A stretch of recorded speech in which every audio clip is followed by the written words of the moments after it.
Welcome back to Performance TV. Now, you may recall on a previous episode, Danny from steelerubber gave us the lowdown on some of their products. Well, now we're going to do an install on this beautiful 57 Chevrolet, by the way. Now, Danny, a lot of people, they'll go all the way on paint, on wheels, but may neglect the weather seals. Right. The weather seals are often neglected. They're not necessarily the fun part to buy, like wheels or picking out, your motor and what you're going to do to that. But they're essential for protecting your investment, for sealing out, the weather, for keeping your air conditioning in, and you have to replace them.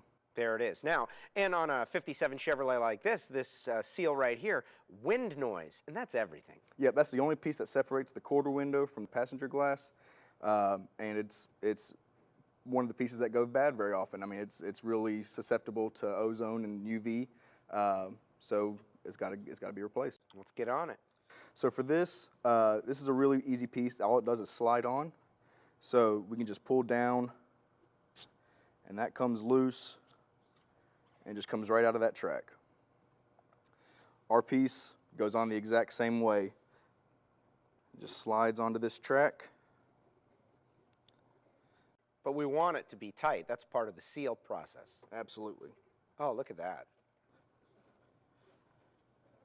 It sits right down there at the bottom. Very nice. So this piece is for the front of the quarter window, and beneath it there's the hole that the quarter window slides down into. So as we roll this back, you can see right here we have our U-jamb. So we're going to replace this as well with a new one. You can see it has a brass core so it won't corrode or rust or anything like that. To do this, all you need is a Phillips head screwdriver. There's a screw on your panel on the inside, a screw right on the inside of the door, and a screw on the inside of this panel to help loosen everything up. And we've already taken those out. And I notice a lot of times people with custom cars, they don't want to tackle this job for whatever reason, or when they do it, they try to make or modify something, and it's something that really knocks down the level of the car. An A car could become a C car if you've used something you bought at Home Depot as your weather stripping. Absolutely. So you can see, this is an original piece. It wasn't replaced when the car was painted. You can see the paint on that. And you can see our piece is designed directly from it. Oh, wow. Very nice. So to install this, it just goes right back in the way we took that one out.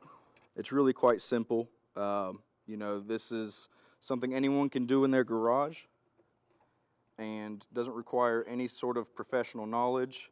And a little patience, just like anything worth doing. You want Sure, to take your time, absolutely. do it right. I mean, everyone who's ever worked on a car has learned the value of patience. That is a fact. That is a fact.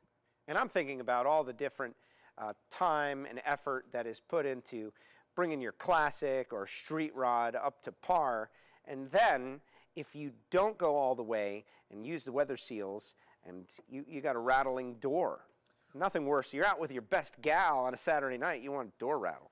Right. I mean, a lot of people pay a lot of attention to certain things, but if your car's being judged, you can bet they're looking at your weather stripping as well. There you go. You like my 50s talk, best gal? Yeah. On the way to the drive-in. There it is. There it is. So the other piece that we can do, real simply, is on your hinge pillar. This piece has been redone, you can see, but it's actually been done incorrectly. They actually used the door weather strip material on here, so you can see where it's getting beat up. It's hardly holding on. The pins are showing through because it's too big. So they just kind of made something, a modification, a home modification.